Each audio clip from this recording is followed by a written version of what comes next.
रहस्यमय बांसुरी वादक। दो पड़ोसी राज्यों के राजाओं में आपस में शत्रुता थी। एक राज्य का नाम था चंद्रलोक, दूसरे का नाम था सूर्यनगरी।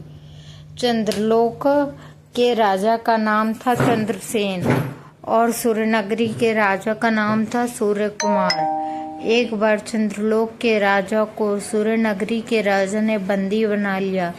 राजा को छोड़ने के बदले में बहुत सारे धन की मांग की गई। चंद्रसेन ने अपनी रानी को संदेश भेजा कि राज्यकोष से धन निकालकर भेज दिया जाए, लेकिन उसकी पत्नी की ओर से कोई उत्तर नहीं आया। कुछ दिनों के बाद राजा सूर्यकुमार के दरबार में एक बांसुरी वादक आया। उसने इतनी मधुर बांसुरी बजाई कि राजा मुग्ध हो गए। उन्होंने बांसुरी वादक से आग्रह किया कि वह कुछ दिन अतिथि बनकर महल में रुके। बांसुरी वादक ने राजा की इच्छा को पूरा किया और महल में रुक गया। 5 दिन बाद जब वह अपने देश वापस जा रहा था, तब राजा सूर्यकुमार ने उससे कहा, हम आपको अपनी ओर से कोई उपहार देना चाहते हैं, आप अपनी इच्छा हमें बताएं। बांसुरी वादक ने कहा, महाराज, मेरा देश बहुत दूर है, रास्ता लंबा है। मैं चाहता हूँ कि आप मुझे सेवा करने के लिए एक गुलाम दे दें। उसने गुलाम के रूप में चंद्रसेन को मांग लिया। राजा ने ऐसा ही किया। बांसुरी वादक चंद्रसेन को लेकर चल दिया। जल्द ही वे सूर्यनगरी से बाहर निकल गए।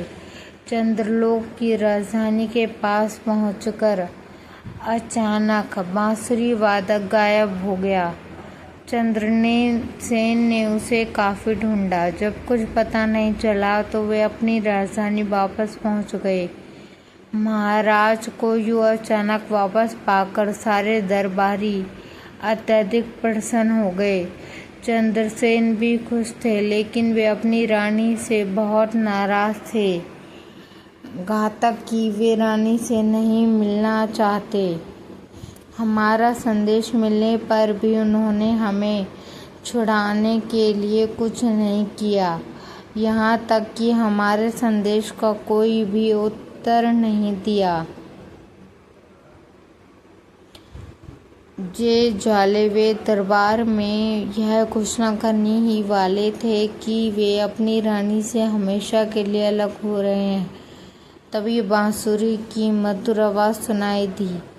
अचानक वही बांसुरी वादक वहां आ पहुंचा।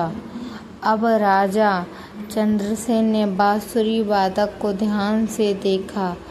वह और कोई नहीं, स्वयं महारानी थी। महारानी, आप तो आपने हमें छुड़ाया है। आपकी चतुराई के कारण हमें अपने राज्यकोष से धन भी नहीं निकालना पड़ा। आप सचमुच बुद्धिमान हैं। इस तरह रानी ने राजा चंद्रसेन के हृदय में और भी गहरा स्थान बना लिया।